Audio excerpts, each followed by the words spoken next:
Just because they seem normal doesn't mean they are. Welcome to Hidden Killers with Tony Brueski. I'm Tony Brueski. Today we unravel a story that's been simmering beneath the surface for over 3 decades, now erupting with new revelations that could change everything we thought we knew. The Menendez brothers, once synonymous with one of America's most notorious parricide cases, are back in the spotlight as the Los Angeles County District Attorney supports their bid for resentencing. What if the very foundations of justice in this case were built on overlooked truths? Could new evidence and shifting perspectives finally tilt the scales? Join me as we delve into the startling developments that challenge our perceptions of guilt, abuse, and the complex web of family secrets. The Menendez brothers, Erik and Lyle, once etched into America's consciousness as cold-blooded parricides, have re-emerged at the center of a legal and societal storm that challenges long-held perceptions. Recently, Los Angeles County District Attorney George Gascón took a surprising stance, advocating for the resentencing of the brothers who have spent over 3 decades behind bars for the 1989 murders of their parents, Jose and Kitty Menendez.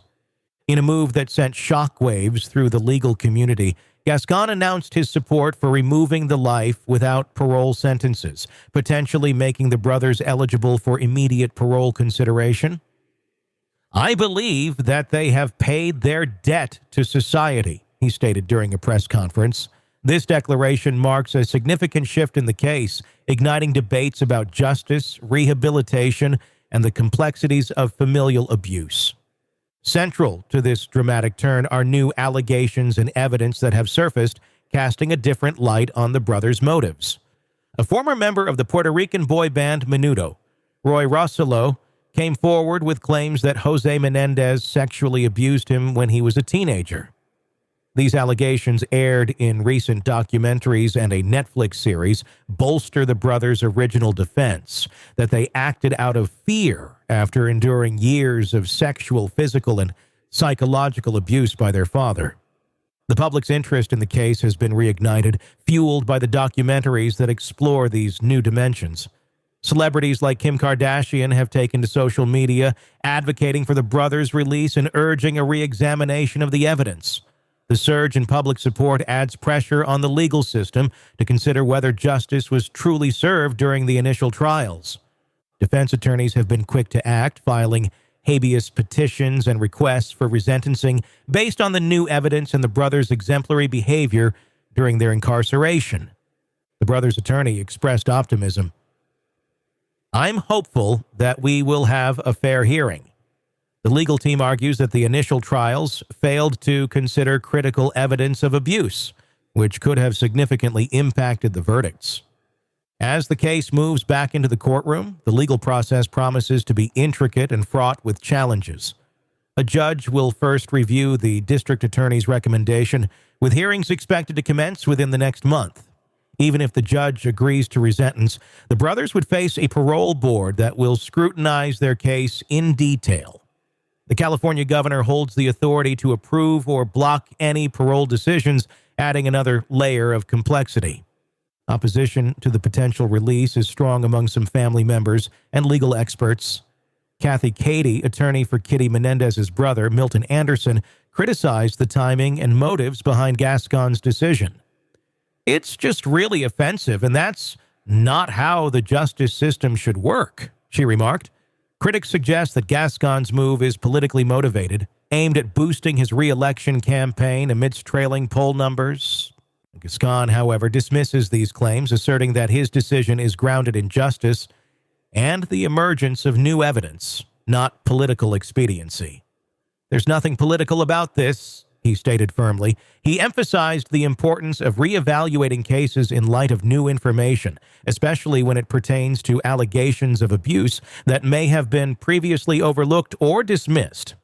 The political ramifications are undeniable. The case has become a focal point in the upcoming district attorney election, highlighting the broader debates over criminal justice reform.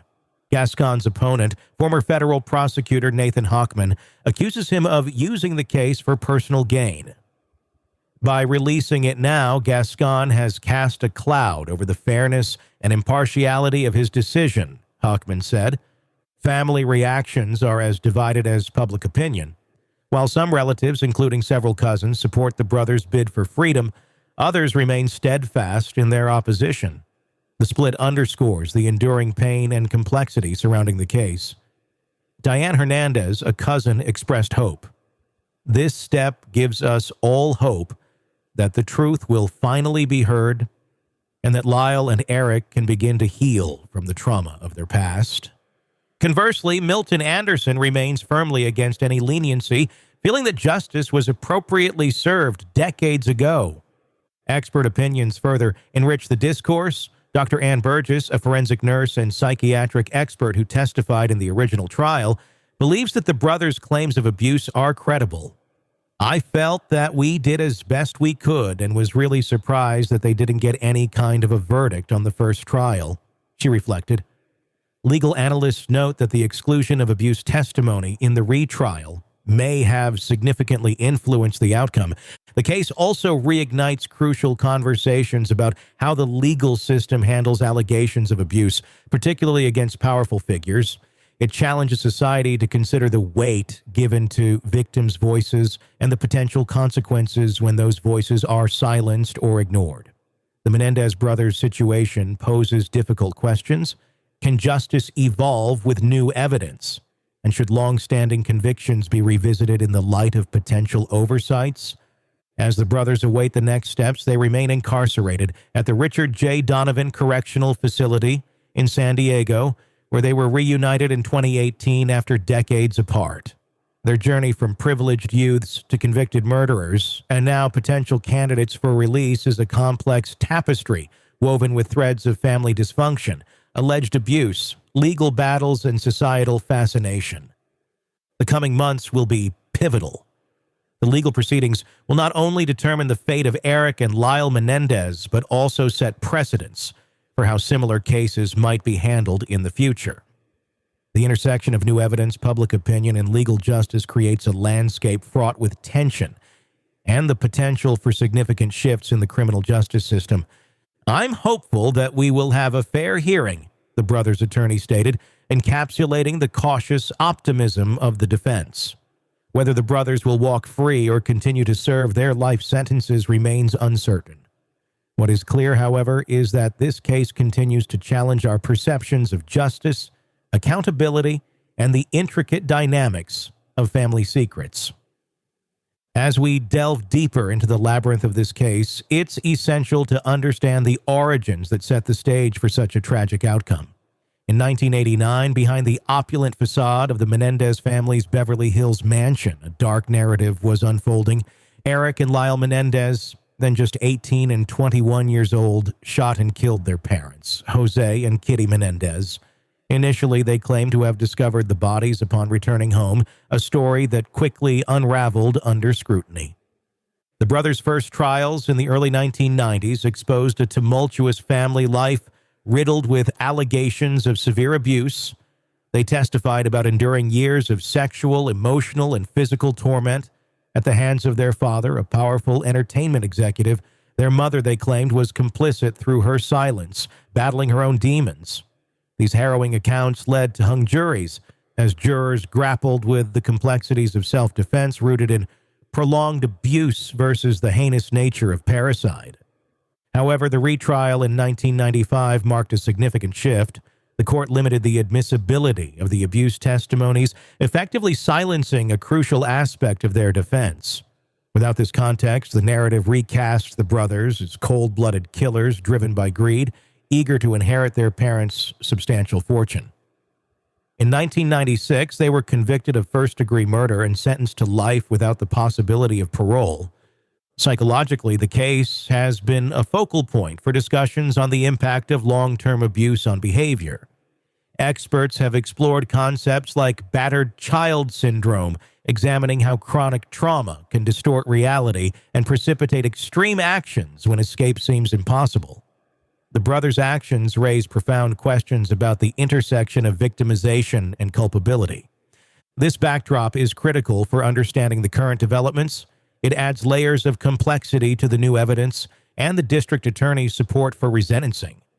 The evolving societal recognition of abuse and its effects challenges us to reconsider past judgments made without the full spectrum of information.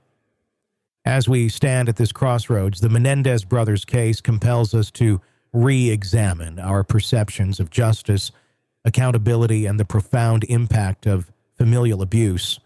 The emergence of new allegations against Jose Menendez, including those from former Menudo member Roy Rosselló, adds a complex layer to an already intricate narrative.